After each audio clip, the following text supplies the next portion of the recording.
Ya, iniciando el podcast en el área de educación superior en Bolivia, el primer punto que vamos a tocar en este podcast es la evolución de la educación superior en el campo profesional.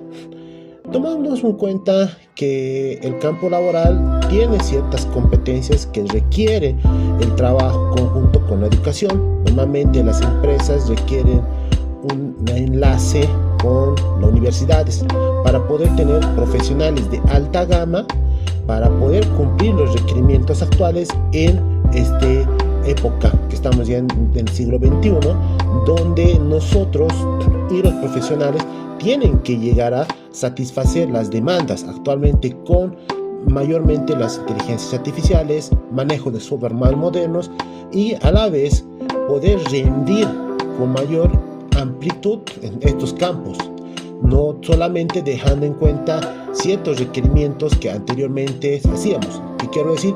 No hay que dejar lo anterior, es decir, la parte tradicional, sino hay que llegar a tener un enlace para poder trabajar de la parte tradicional y la parte moderna, tomando en cuenta las competencias modernas. De igual forma, tenemos que tomar en cuenta esta realidad en Bolivia o en la educación, que normalmente hay dos áreas que normalmente aplican, la área teórica y la área práctica.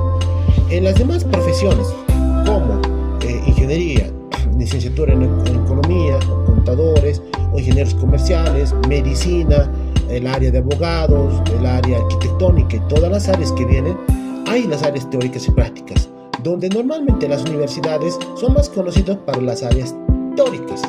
Muy pocas tienen la área práctica. Intentan incrementar laboratorios, intentan ver la parte práctica donde normalmente hacen la realidad, pero es un poco limitado porque para poder llegar a tener una parte práctica necesita cierta carga práctica real en el campo laboral tal vez o en el campo profesional, donde el pénsul tal vez de las universidades no abarca mucho esto. Personalmente se recomienda incrementar más carga horaria a la parte práctica, no solo a la teórica. De igual forma tomamos en cuenta la parte teórica práctica como dijimos, pero también no tenemos que dejarnos de retraso a la parte virtual.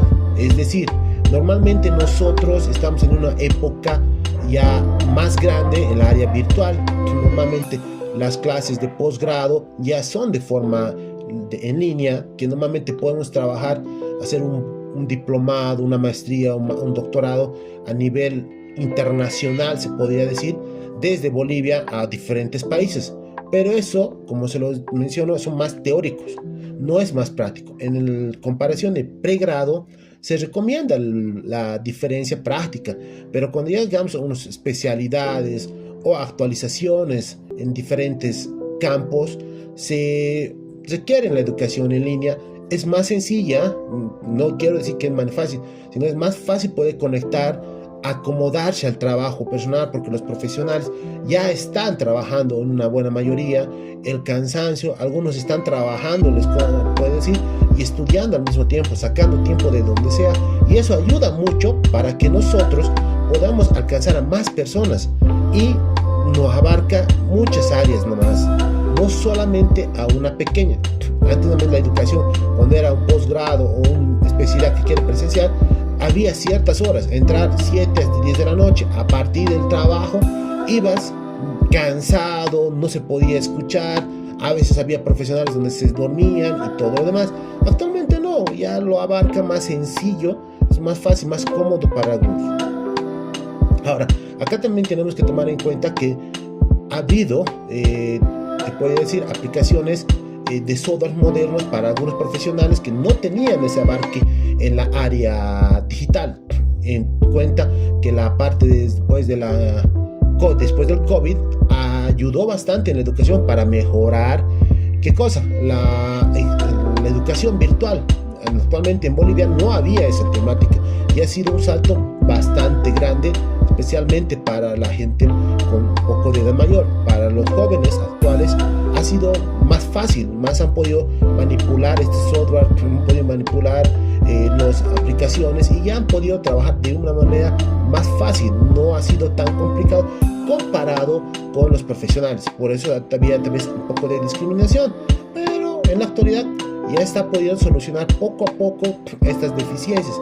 Cabe recalcar que no es un gran avance que hemos tenido, pero ha habido un avance bastante. No podemos decir que es un 100%, podríamos decir que ya hemos llegado a un 30-40%, que estamos haciendo poco a poco el avance. Muchas gracias.